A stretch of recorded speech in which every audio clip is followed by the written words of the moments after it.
सहनाववतु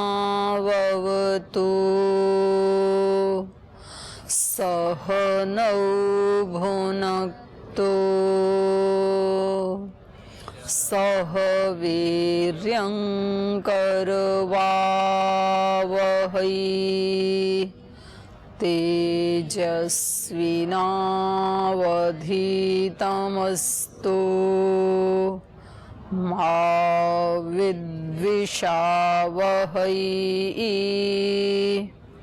ओम शांति शांति शांति।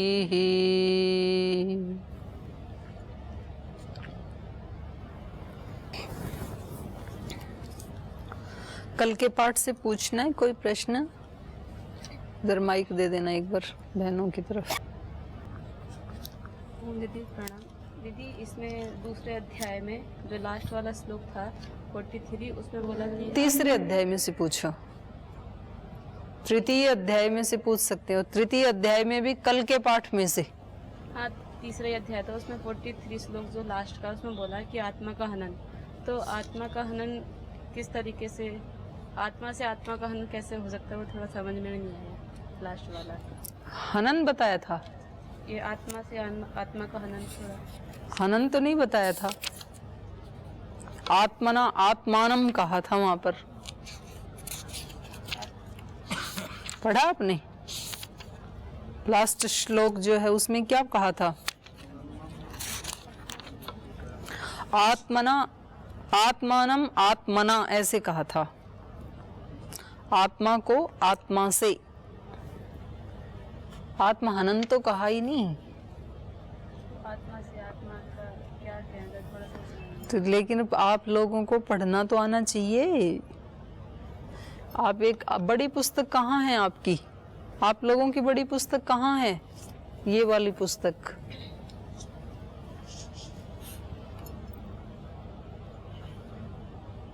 ये छोटी वाली पुस्तक में नहीं पढ़ना,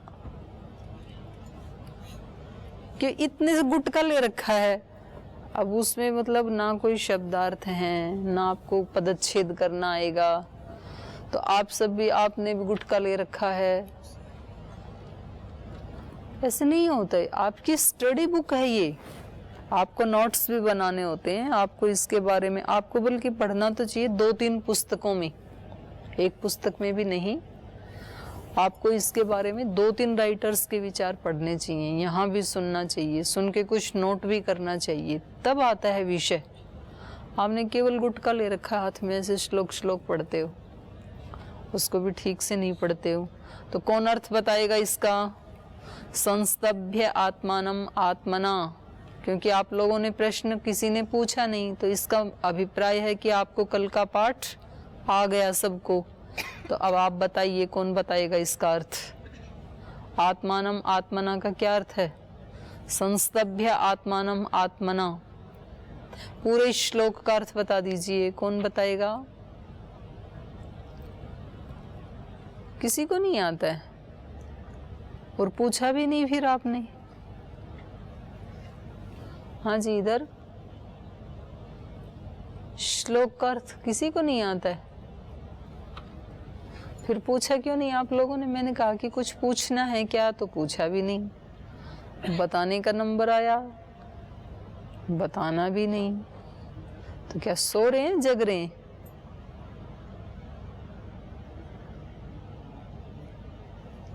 हैं भाई? या तो प्रश्न वो नहीं पूछता है जिसको सब कुछ आ गया, या तो प्रश्न वो नहीं पूछता है जिसको कुछ भी नहीं आया। तो कुछ भी नहीं आया हो ऐसे तो आप हैं नहीं, तो बड़े बुद्धिमान हैं आप तो इसका मतलब तो फिर मैंने यही समझा कि आपको सब कुछ आ गया, आपने नहीं पूछा। तो देखो इसको एक बार, इसमें इन्होंने बताया था एवं बुद्धे परम बुद्ध्वा, इस प्रकार से बुद्धि को, बुद्धे है एवं बुद्धे है परम बुद्ध्वा, इस प्रकार बुद्धि से भी श्रेष्ठ आत्मानम बुद्ध्वा, पीछे प्रसंग चल रहा था ना, शरीर से भी परे इंद्रियां हैं, इंद्रियों से भी परे मन है, मन से भी परे बुद्धि है, बुद्धि से भी परे वह है कौन? तो यही कह रहे हैं, एवं इस प्रकार बुद्धे परम आत्मानम आत्मना बुद्ध्वा, बुद्धि से आत्मा को आत्मा से, बुद्धि से परे मान करके, आत्मा की शक्ति से और बुद्धि की ऋतंभरा प्रज्ञा की सहायता से, विशेष बुद्धि से आत्मा को सबसे परे सर्वश्रेष्ठ मान करके, जान करके, अर्जुन को बता रहे हैं ना कृष्ण की उसी को जान जो सबसे श्रेष्ठ है। तो उसको जाने कैसे आत्मा को? तो कहा आत्मा से ही जानो। आत्मा को आत्मा से कैसे जाने? तो यहाँ एक आत्मा जो जानने वाला है वो बुद्धि की सर्वोत्कृष्ट अवस्था है, ऋतंभरा प्रज्ञा। उस प्रज्ञा से आत्मा को जाना जाता है। अब ये आपने नोट नहीं किया और कल मैं पूछूंगी ना तो आपको ये बताना नहीं आएगा। ऐसी ऐसी चीजें नोट किया करो। आत्मा से आत्मा को कैसे जाने, ये मैं पूछूंगी कल आपसे, तो कैसे बताएंगे आप? ऋतंभरा प्रज्ञा की जो स्थिति है उस स्थिति से जानना, उसके लिए यहाँ पर कहा है आत्मना आत्मानम बुद्ध्वा। तो उस उत्कृष्ट बुद्धि से इस आत्मा के बारे में जान करके, अर्थात आत्मा की अनुभूति करके, आत्म साक्षात्कार करके, आत्मा का अनुभव करके, काम रूपम शत्रुम दुरासदम महाबाहो जही, इस काम रूपी दुर्जय शत्रु को हे महाबाहु जही, मार दो। अभी समझ में आ गया? बताओ क्या समझ में आया? अब आप बताओ इसका अर्थ। नहीं वो बताएंगी शीतल जी, जिनको समझ में आ गया। आत्मा से आत्मा का ज्ञान, जैसे कि उसमें पढ़ के बताओ, श्लोक में पढ़ के बताओ।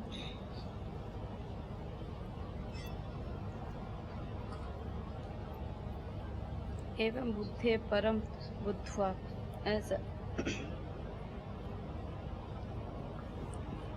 एवं बुद्धे परम बुद्ध्वा संस्तभ्य आत्मानम आत्मना, बोलो संस्तभ्य संस्तभ्य आत्मानम आत्मना, आत्मानम आत्मना,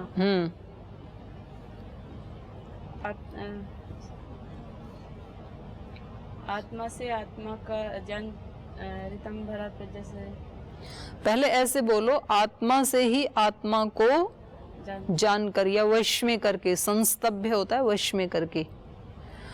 तो अब अगला प्रश्न आपसे पूछा जाएगा कि आत्मा से आत्मा को वश में करके, ये जो कहा, तो आत्मा से आत्मा को वश में करके इसका मतलब क्या है? अब बताओ। ऋतंभरा प्रज्ञा से, ऋतंभरा प्रज्ञा की स्थिति से, आत्म स्वरूप को बुद्ध्वा मतलब जान करके। आगे चलो, निचली पंक्ति बोलो। जेही नहीं, जही, जही सूत्रम नहीं है, शत्रुम। इसका मतलब मुझे रोज पढ़वाना भी पड़ेगा आप लोगों से। जही शत्रुम, जेही नहीं है, जही, जही शत्रुम महाबाहो। हाँ, कामम रूपम, कामम रूपम नहीं है, ठीक से पढ़ो। काम रूपम, काम रूपम भी नहीं है। काम, हाँ पूरा मैं बोलो। काम, काम रूपम, काम रूपम दुरा सदन सदम। इसका जही मतलब कि बता तो दिया मैंने, फिर आपने कहा कि मुझे आ गया। जही माने मारना। जही लोट लकार, मध्यम पुरुष, एक वचन।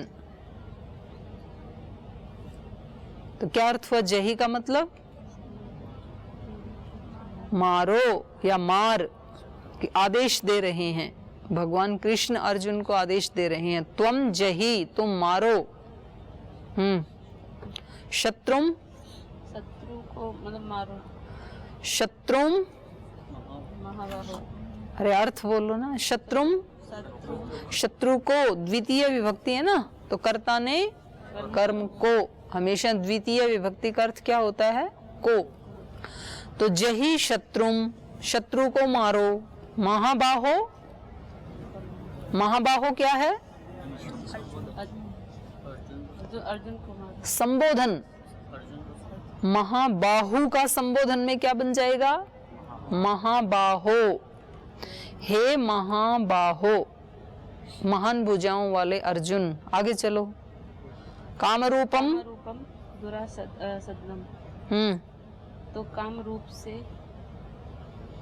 कामरूपम, कामरूप वाला हो, काम इस केवल शब्द का अर्थ बोलो। कामरूपम, कामरूप को, कामरूप को। अभी तो बताया आपको द्वितीय भक्ति का अर्थ क्या होता है। क्या होता है द्वितीय भक्ति का अर्थ? रामम, शत्रुम, कृष्णम, कामरूपम। बस ऐसे बोलो, ऐसे अर्थ करना आना चाहिए आपको। कामरूपम, कामरूप को। दुरासदम,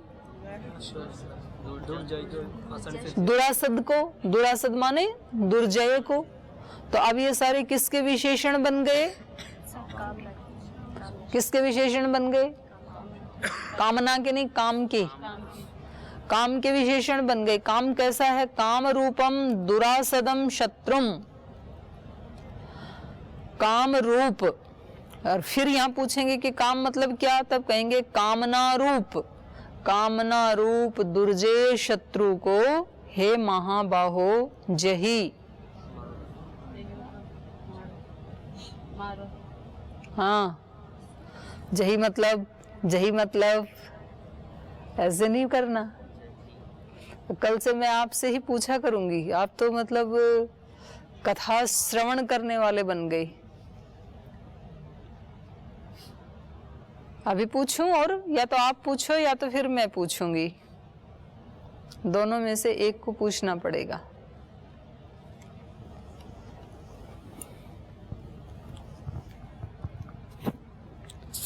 चलो, ये जो है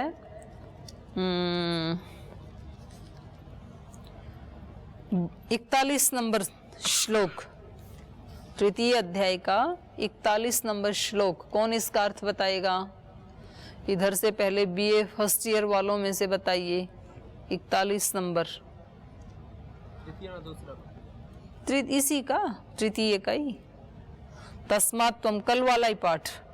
तस्मात् त्वम इंद्रियाणि आदौ। कौन इसका अर्थ बताएगा? तस्मात् त्वम इंद्रियाण्यादौ नियम्य भर्तर्षभ पापमानं प्रजहि एनं ज्ञान विज्ञान नाशनम। हाँ जी, इधर से।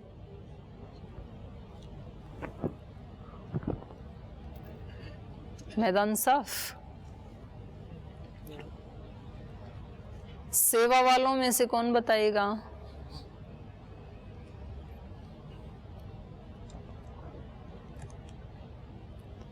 पाठ दोहराते हो नहीं दोहराते हो? और ये बाकी के दोहराते हैं कि नहीं दोहराते हैं? एक दूसरे को मत देखो, आप लोगों से पूछ रही हूँ, अपना अपना बताओ। दोहराते हो नहीं दोहराते हो? नहीं दोहराते हो तो बिना दोहराए आएगा कैसे फिर? परीक्षा में लिखेंगे कैसे आप? आपको तो परीक्षा में भी लिखना है, और जिनको परीक्षा में नहीं लिखना है उनका भी ये कर्तव्य बनता है कि जो आपको पढ़ाया जाता है वो आपको पढ़ना चाहिए। इसीलिए तो बिठाते हैं कक्षा में।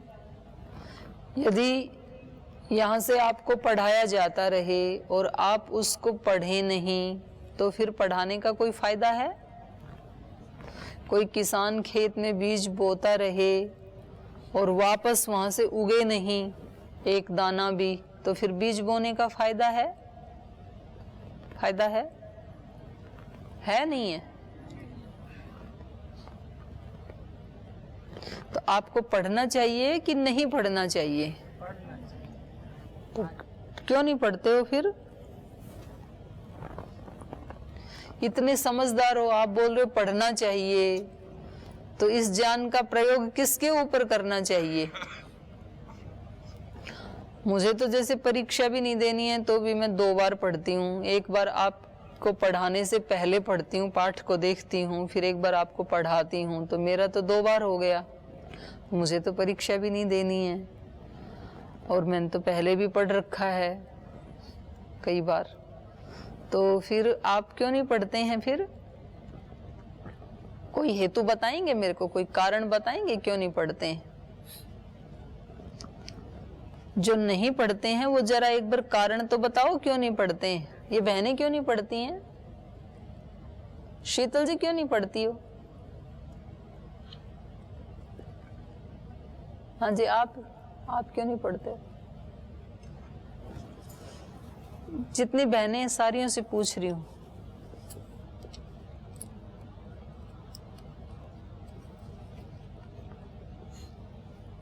हेतु बताओ। चलो कोई बात नहीं, नहीं पढ़ते हो तो कोई बात नहीं। क्यों नहीं पढ़ते हो? इतना मतलब अपना यदि हम चेकिंग नहीं करेंगे तो फिर हम आगे कैसे बढ़ेंगे? तो अपना अपना कारण खोजो और ईमानदारी से बताना है। मतलब उत्तर देना है, इसलिए कुछ बनावटी उत्तर दें, सुंदर सा बना के ऐसे नहीं देना उत्तर। जो रीजन है उसको ही सच्चाई से बताना है। तो क्यों नहीं पढ़ते हैं? पहले बहनें बताएंगी क्यों नहीं पढ़ते हो। अपना अपना बताना है, दूसरे को नहीं देखना। बताओ क्यों नहीं पढ़ते हो। चलो साध्वी बहनें बताएंगी पहले। बस थोड़ा सा प्रमाद बढ़ गया इसलिए नहीं। चलो एक ने उत्तर दिया प्रमादवश नहीं पढ़ते हैं, ऐसा कोई खास रीजन नहीं है। हाँ जी, दूसरी साध्वी। बाकी सब पढ़ते तो इसको फिर इतना ध्यान नहीं देते। बाकी सब पढ़ते हैं तो इसके लिए ऐसे लगता नहीं इसको भी पढ़ना चाहिए। अच्छा, और कारण? हाँ जी, उपनिषद पढ़ लेते हैं पर इसके साथ। तो उपनिषद पढ़ लेते हैं तो लगता है उपनिषद जरूर पढ़ना चाहिए, ये बिना पढ़े भी चलेगा। और अपना अपना बताओ। हाँ जी माता जी, क्यों नहीं पढ़ती हो?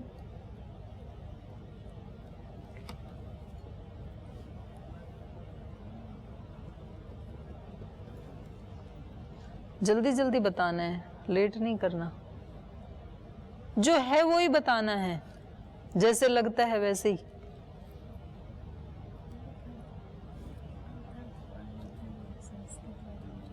हिंदी का तो पढ़ते हो, तो पढ़ते तो हो ना, तो हो गया पढ़ना।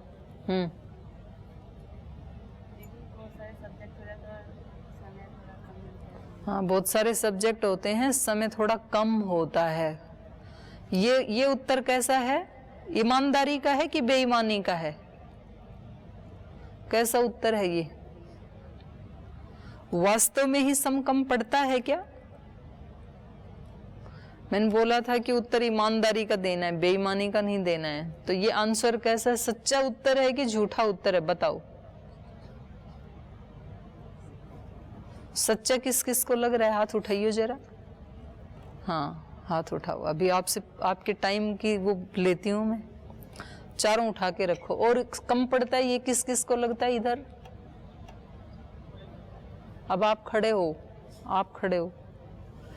आप अपनी दिनचर्या बताओ। सुबह कब उठते हो, कब सोते हो और क्या क्या करते हो? मिनट टू मिनट का बताओ। और आप भी तैयार रहना चारों, क्योंकि फिर उसका विश्लेषण तो करें। यदि टाइम कम पड़ रहा है तो फिर भगवान जी से बोलेंगे कि 25 घंटे करो या 26 घंटे करो, तो कुछ तो करना पड़ेगा, नहीं तो फिर आपका तो जीवन बर्बाद हो जाएगा। क्योंकि बाकी विद्यार्थियों के लिए टाइम कम क्यों नहीं पड़ रहा है और आपके लिए टाइम कम क्यों पड़ रहा है, तो इसका तो विश्लेषण करना पड़ेगा। ये तो बड़ी भारी समस्या है, क्योंकि इसमें आपका तो कोई दोष नहीं है, दोष तो टाइम के शॉर्टेज का है। तो जरा इसका कर लेते हैं चिंतन, एक बार विश्लेषण कर लेते हैं। हाँ जी, टाइम कैसे कम पड़ता है बताओ। सुबह 4 बजे उठते हैं तो जैसे योगा 1.5 घंटे का हो जाता है, 4 से 6। नहीं, 1.5 घंटे का तो 5:30 हुआ, 4 से 5:30। अभी तो 1.5 घंटा बोला आपने, तो 1.5 घंटा तो 5:30 हुआ।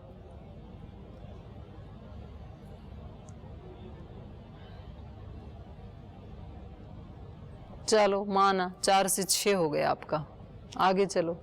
फिर उसके बाद जो तो उसमें स्नान या कपड़े साफ करना। फिर 7 बजे से यज्ञ होता है, 7 से 7:30। नहीं, 1 घंटे में क्या किया? कपड़े स्नान या जो थोड़ा बहुत होता है अच्छा उसको। ठीक है, आगे चलो। फिर 7 से 7:30 यज्ञ होता है। फिर आधे घंटे के बाद उसके बाद रातरास होता है 8 बजे तक। तो फिर उसके बाद आधा घंटा जो मिलता है उसमें अपना तैयार वैयार होकर फिर 8:30 से कक्षा के लिए आते आधे घंटे में क्या तैयार होते हो? स्नान पहले हो गया, कपड़े पहले धुल गए, उसमें 1 घंटा लग गया।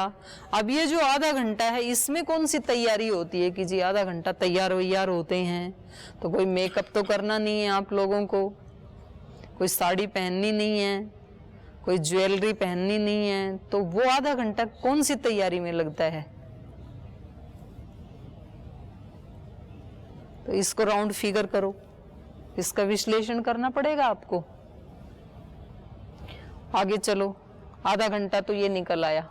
फिर 8:30 से 9 बजे तक ईशोपनिषद की कक्षा होती है।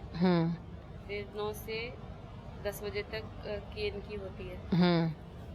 और उसके बाद फिर 1 घंटा मिलता है, उसमें फिर जो व्याकरण का काम मिलता है करने के लिए होमवर्क भी उसको कर लेते 10 से 11। व्याकरण में क्या क्या करते हो? उसमें जो शब्द रूप, धातु रूप या जो वाक्य बहुवचन में बनाना, एक वचन में बनाना, तो उसका कार्य मिलता है। वो तो आधे घंटे का काम है, 1 घंटे का नहीं है। शब्द रूप, धातु रूप याद करना, तो आधा घंटा यहाँ कट हो गया। आगे चलो। उसके बाद फिर आपकी कक्षा होती है 11 से। उसमें कोई कट नहीं हो सकता, वो उतनी ही होगी। आगे चलो।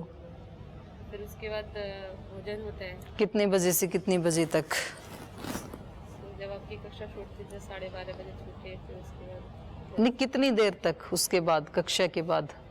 आधा घंटा? 12:30 से 1 बजे तक। आधा घंटा हो गया ना, ठीक है।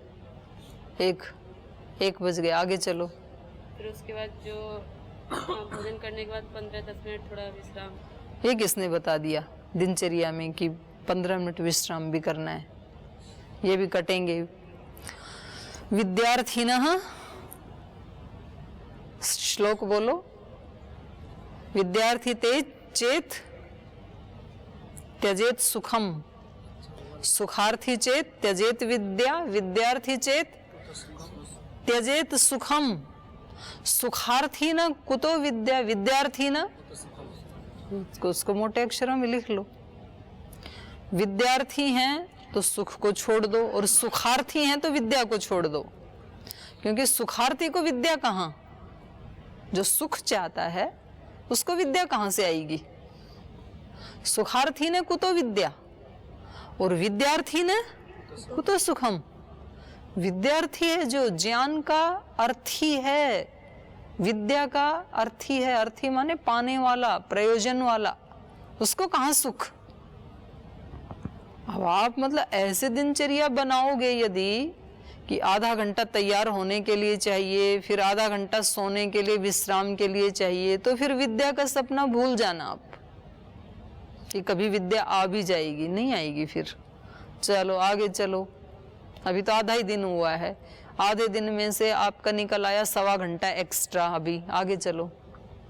उसके बाद फिर जो समय मिलता है और सुबह का भी आधा घंटा निकल रहा है, उसको मैं बताऊंगी कैसे निकलेगा। आगे चलो। फिर 2 से 4 बजे तक ऑफिस में जो सेवा। 2 बजे आ जाती हैं अर्पिता जी? ये 2 बजे आ जाती हैं, ठीक है। फिर 4 से 5 व्याकरण की कक्षा होती है। नहीं, 2 से 5 ऑफिस में सेवा बताई, फिर 4 से 5 कैसे कक्षा होगी? आपने तो बोला 2 से 5 ऑफिस की सेवा। 2 से 4 फिर 4 2 घंटा जी। और 4 से 5 फिर व्याकरण की कक्षा होती है उर्मिला दीदी की। फिर 5 से 6 देव मेधा दीदी की कक्षा होती है उदर्शन की। फिर उसके आधे घंटे में जो उपनिषद के जो श्लोक मंत्र देते हैं उन्हें याद कर लेते हैं। फिर उपनिषद के कौन से श्लोक देते हैं? वो तो देते ही नहीं याद करने को, क्लास में ही याद करवा देते हैं स्वामी जी। तो नहीं, हमारा थोड़ा पीछे रह गया तो उसी को। पीछे क्यों रहा आपका? आप तो पहले दिन से अटेंड कर रहे हो। नहीं, भाइयों की इष्ट पूरा हो गया तो हमारा थोड़ा एक्स्ट्रा। नहीं, वो मैंने पूछ लिया स्वामी जी से। आप लोग लगाते हो बहाने। वो बोले मैं तो एक्स्ट्रा इनको याद करने को देता ही नहीं हूँ, क्लास में ही 3-4 बार बुलवाता हूँ, उसी समय याद करवाता हूँ। चलो आगे चलो। तो 6:30 से 7 बजे तक ध्यान और थोड़ा प्राणायाम उसमें। फिर उसके बाद 7 से 7:30 तक भोजन। हो गया। और फिर उसके बाद 7:30 से मतलब उसका जो गीता का वो श्लोक है बस उनको याद करते हैं। कहाँ करते हो, याद तो है ही नहीं। 7:30 से 9 बजे तक भी फिर 1.5 घंटा बच गया, क्योंकि आपने व्याकरण पहले 1 घंटा पढ़ लिया, उपनिषद पहले आधा घंटा पढ़ लिया, दर्शन देव मेधा जी का 1 घंटा, तो और तो कोई सब्जेक्ट बचा ही नहीं अब शाम के लिए। तो सारे सब्जेक्ट तो दिन में पढ़ लिए, बैठो अभी। तो देखो ये होता है, मतलब जो आप बोल देते हैं ना, ये बिल्कुल बेहोशी का जीवन है। जो टाइम ही नहीं मिलता, इतने सारे सब्जेक्ट हैं, मतलब ये एक अपना माइंड सेट तैयार कर लिया। भाई जो विद्यार्थी आप में से अव्वल आते हैं, जिनके 80-90% नंबर आते हैं, वो भी तो इसी टाइम में तो पढ़ते हैं ना। जो लोग अपने समय को बर्बाद करते हैं, समय उनके जीवन को बर्बाद करता है। समय को हम क्या बर्बाद करेंगे, समय तो अखंड है। आपने सुना है गांव में लोगों को पूछे जी क्या हाल है, कैसे चल रहा है, बोल जी समय काट रहे हैं। अरे महापुरुषों, समय को तुम क्या काटोगे, आप तो अपने आप को काट रहे हो, समय को क्या काटोगे। समय तो अखंड है, उसको कोई काट सकता है समय को। अपने जीवन को काट रहे हो, समय को नहीं काट रहे हो। तो ये जो भाषा है कि जिस समय कम पड़ रहा है, ये अत्यंत आलसी और प्रमादी व्यक्ति की भाषा है। समय महापुरुषों के पास भी वही 24 घंटे होते हैं, जो अपने छोटे से जीवन में बहुत महान काम कर जाते हैं ना, उनके पास 26 या 27 घंटे का दिन नहीं होता है, 24 घंटे का ही दिन रात होता है। और जो IAS IPS और जो विद्वान बनते हैं, उनके पास भी 24 घंटे का ही समय होता है। समय कभी भी कम ज्यादा होता ही नहीं, समय सबके पास समान है। तो असमानता क्यों है फिर? ये कुछ बोलते हैं, अभी इधर भी 3-4 हाथ उठा रहे थे, बोल जी समय नहीं है। तो ये असमानता क्यों होती है? क्योंकि हमें अपने समय का सदुपयोग नहीं करना आता है। ना समय का सदुपयोग करना आता है, ना शक्तियों का सदुपयोग करना आता है। हमारे पास कोई चार्ट ही नहीं बनाया हमने अपने जीवन का, कि हमारा लक्ष्य क्या है, क्या हमें प्राप्त करना है, उसके लिए हमारे पास समय कितना है, उसके लिए हमारे पास शक्ति कितनी है, तो कौन सी शक्ति को कहाँ खर्च करना है, ये पता ही नहीं है।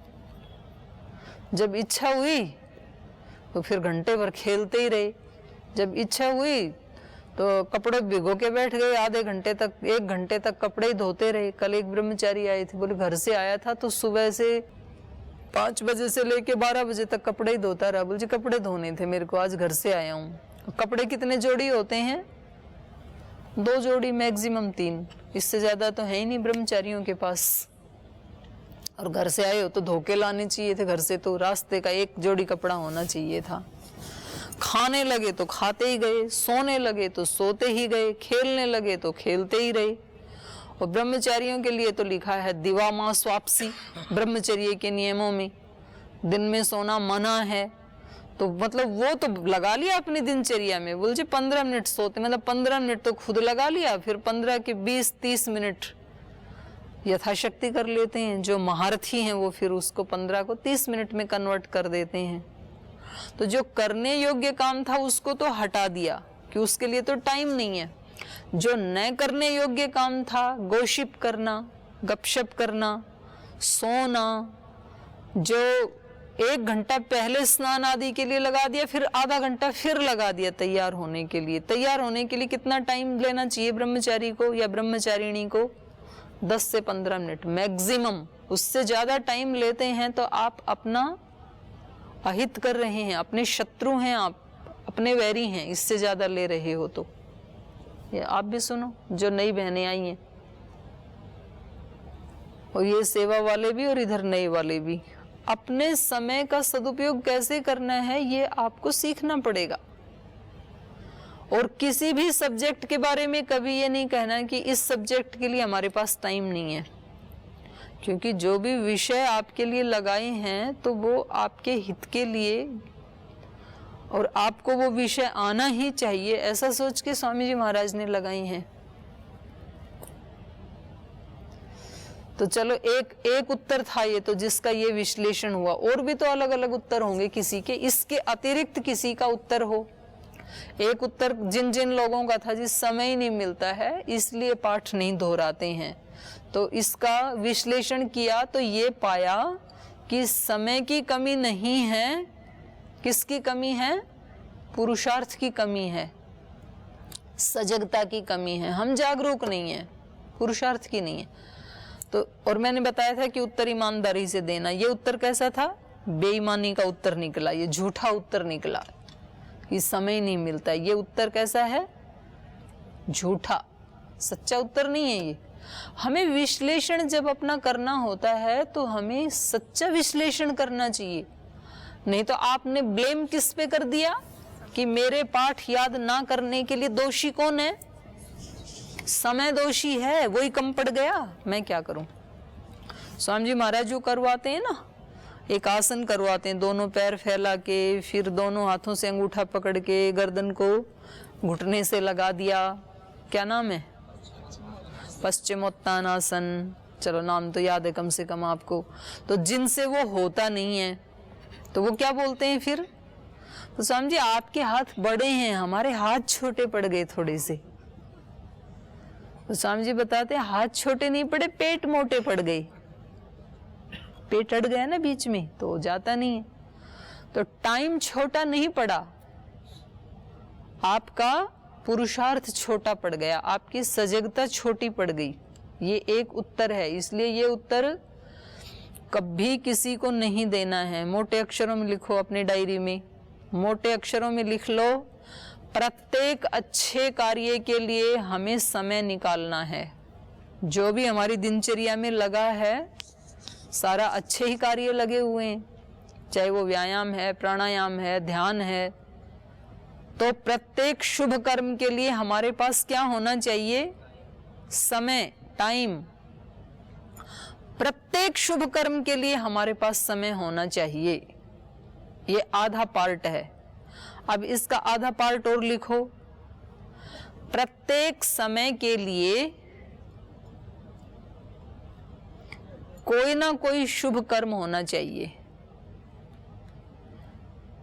प्रत्येक समय के लिए कोई ना कोई शुभ कर्म होना चाहिए।